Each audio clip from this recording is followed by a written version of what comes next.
Bonjour mes amis, alors depuis quelque temps on a un scandale qui a explosé aux États-Unis, c'est le scandale des Somaliens au Minnesota. Alors j'explique, je ne sais pas si vous en avez eu écho là où vous êtes, mais je vais vous expliquer très rapidement ce que c'est.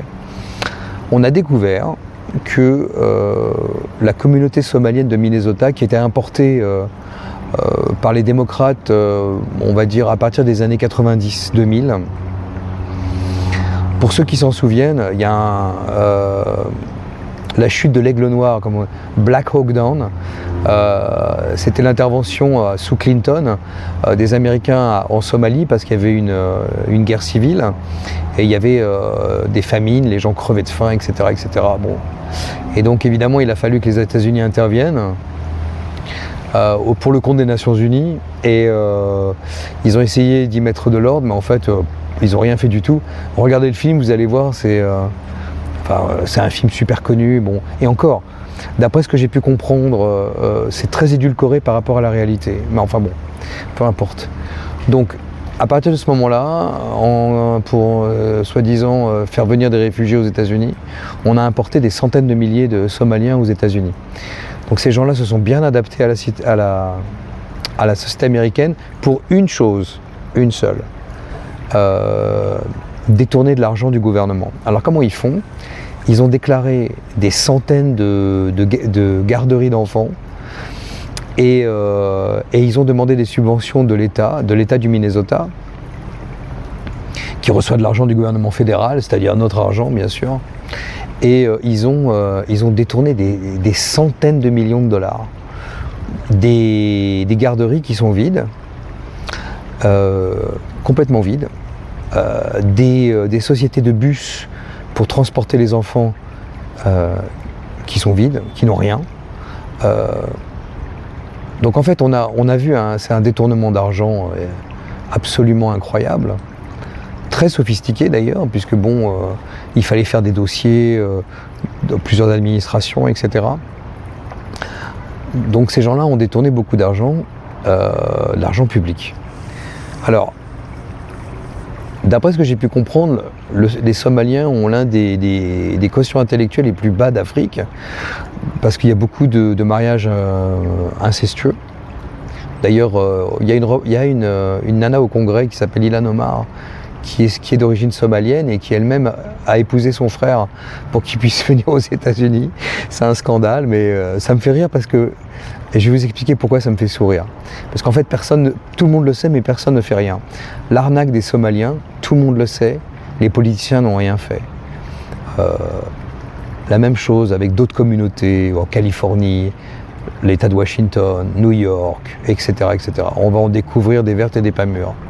Mais les politiciens le savaient parfaitement, mais ils n'ont rien fait. Pourquoi? Parce qu'on importe des gens qui, par le détournement d'argent public, financent vos élections, financent vos campagnes électorales, et deuxièmement, constituent une base électorale. Alors vous allez me dire, mais attends, si c'est des réfugiés, ça peut pas être des citoyens qui peuvent voter. Vous connaissez mal le système américain. Dans beaucoup d'États, on n'a pas besoin d'une pièce d'identité pour voter. Ici en Floride, c'est obligatoire, mais à New York, rien du tout. Donc, on peut s'enregistrer sans problème. Quand on veut s'enregistrer, on n'a même pas besoin de dire qui on est, etc. On donne son nom, son adresse et son affiliation. Si on veut une affiliation, démocrate, républicain, indépendant ou zéro, aucune affiliation. Donc voilà, c'est tout ce qu'on vous demande comme information. On ne vous demande pas une pièce d'identité, on ne vous demande pas un numéro de sécurité sociale, rien du tout. Donc en fait, on peut faire voter les morts même. D'ailleurs, c'est ce qui s'est passé en Géorgie. On s'est rendu compte que lors de la dernière élection en 2020, j'avais fait plein de vidéos là-dessus après les élections de 2020. J'en avais parlé et bon, il y a eu beaucoup de triches. L'Amérique est un pays dont les élections ne sont pas très fiables. Bref, donc on a ces politiciens qui non seulement garnissent leurs coffres électoraux avec de l'argent détourné, c'est une forme de corruption, et aussi une base électorale pour leur permettre de maintenir leur pouvoir. Donc ils se font réélire sans problème. Alors bon, vraiment, on peut se poser des questions sur la démocratie américaine. Mais là où je veux en venir, c'est que c'est une bombe à retardement. Mais je vais vous expliquer pourquoi c'est une bombe à retardement. C'est pas une bombe à retardement au niveau judiciaire. Il se passera 3 fois rien. Ils vont attraper 2-3 blaireaux qui vont être condamnés à quelque chose. On retrouvera pas l'argent, ou très peu.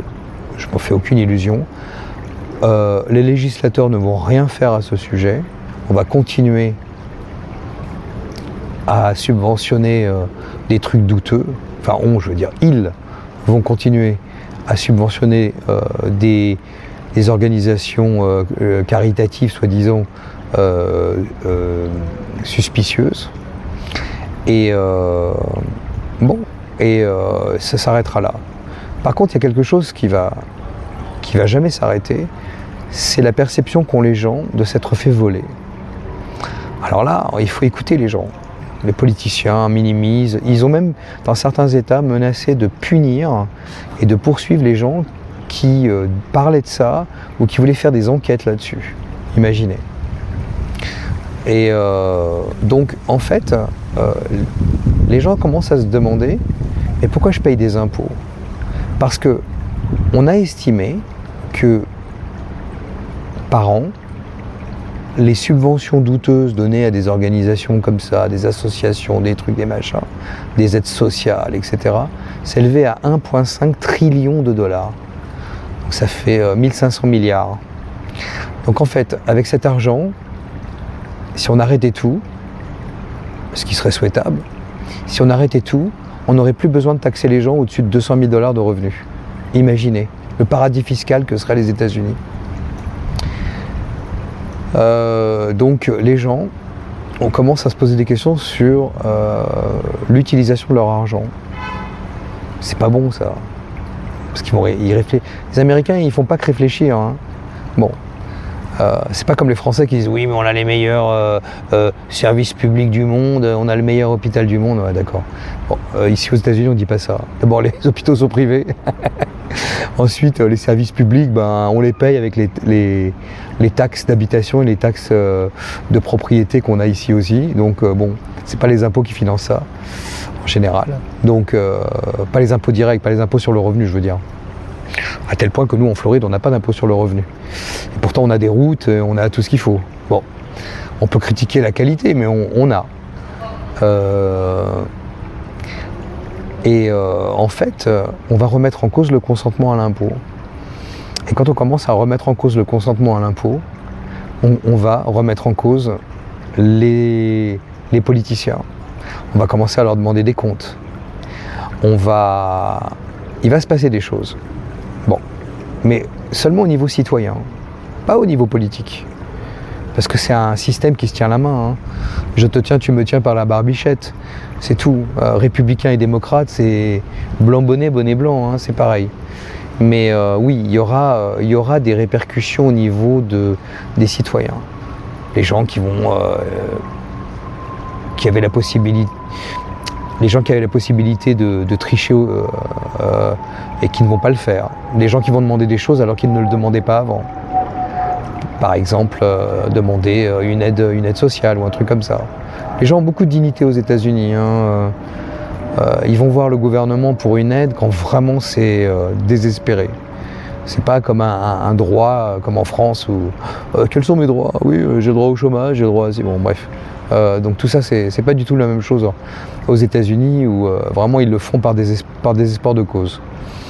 Il faut savoir que ce sont derrière toutes ces arnaques et ces détournements, il faut savoir que ce sont les Américains, libéraux, les Blancs, que j'appellerais ça comme ça, qui sont les têtes pensantes de ces arnaques. Il y a une doctrine qui s'appelle la doctrine Cloward-Piven, le nom de 2 professeurs d'université qui avaient déterminé que pour détruire le capitalisme américain, il fallait saturer le système de demande en invalidité, etc. Et d'ailleurs, Obama avait largement contribué à ça, puisqu'il avait élargi la définition d'invalidité, même pour des gens qui étaient fatigué ou dépressif, etc., tu ne peux pas travailler, tu vas demander une invalidité au gouvernement. Et donc ça avait saturé le système à un moment donné. Et donc ils ont trouvé un moyen périphérique de le faire. Et le problème, c'est qu'il y a des gens qui en ont vraiment besoin, qui n'ont pas accès à ça. J'avais fait une vidéo là-dessus. Au Tennessee, par exemple, dans certaines zones rurales du Tennessee, moi j'ai vu des gens avec des dents pourries, des gens en mauvais état physique, des gens qui n'ont jamais dû voir un docteur, ou très peu. C'est scandaleux. C'est scandaleux. Ils sont beaucoup moins bien servis par les services publics que des gens qui habitent dans les grandes villes comme New York, Chicago, Los Angeles, qui sont gérés par des démocrates qui piquent l'argent de leurs contribuables pour donner à des gens qui pourraient travailler et qui pourraient subvenir à leurs besoins, alors que c'est plus facile de demander de l'aide et s'asseoir sur un canapé, regarder la télé toute la journée. Bon, on connaît ça. Beaucoup de problèmes avec les Noirs américains d'ailleurs à ce niveau-là, mais pas seulement. Donc voilà, donc les États-Unis sont dans une situation où ils n'ont plus les moyens de satisfaire à tous les besoins, donc il va falloir prendre des décisions. Elon Musk, avec Doge, avait essayé justement de faire quelque chose qui, à mon avis, était intelligent. Au lieu d'augmenter les recettes, c'est-à-dire les impôts, on va diminuer les dépenses. Donc on va couper dans les dépenses inutiles, on va détecter les fraudes, etc. etc. D'ailleurs, il y a beaucoup de discussions là-dessus en France, sur les fraudes sociales, etc. Il y a beaucoup de fraudes en France aussi. Et je pense que si on s'attaque à ça, au lieu d'augmenter les impôts, d'abord, ça revaloriserait la relation entre les élus et les citoyens, et ça permettrait de faire des économies, et ça permettrait aussi de recadrer l'État. L'État doit se recadrer sur quelque chose de nécessaire. L'État en tant que redistributeur de richesses, ça ne marche pas. C'est pas logique. Bon, ça c'est du libertarianisme, je dirais pur sucre, mais bon, mais c'est pas faux. Il n'y a pas que les libertariens qui disent ça d'ailleurs. Mais bon, oui, l'État doit se concentrer sur quelques missions essentielles, et même ça, il ne le fait pas bien. Je parle de la France, bien sûr, mais aussi aux États-Unis. Il ne faut pas croire qu'on a un État qui soit extrêmement efficace. Donc voilà. Donc c'est pour ça que je dis tout simplement, bon, ces fraudes des Somaliens, c'est énorme, mais c'est quelque chose, c'est simplement le début de la pelote de laine. On va la dérouler, jusqu'au moment où il se passera quelque chose. Quoi, je ne sais pas, peut-être une réforme d'ampleur, peut-être une révolution. Après tout, la révolution américaine, elle a commencé par une taxe supplémentaire sur le thé. C'est le Tea Party à Boston, des mecs déguisés en indiens qui vont sur les bateaux anglais pour balancer le thé dans la baie de Boston en disant ouais, nous on veut pas payer la taxe. Bon ben voilà. Alors peut-être que ça se passera comme ça, je ne sais pas. J'avais dit dans une vidéo précédente qu'il ne pourrait pas y avoir de guerre civile aux États-Unis parce que les gens sont en trop mauvais état et obèses. Et ben peut-être que j'ai tort. Pourquoi ? Parce que autre anecdote, ça me fait rire. Ça va vous faire rire. Ozempic devient tellement, vous savez, la drogue pour maigrir.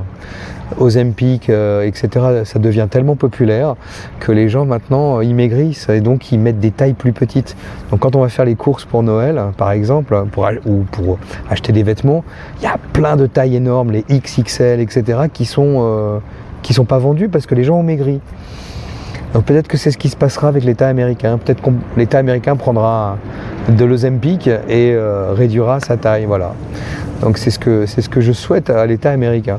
Il vaut mieux prendre de l'Ozempic au niveau de l'État plutôt qu'une bonne guerre civile. Voilà, c'est ça m'a fait penser à ça. Voilà. Bon allez, je vous souhaite une bonne semaine et puis à bientôt.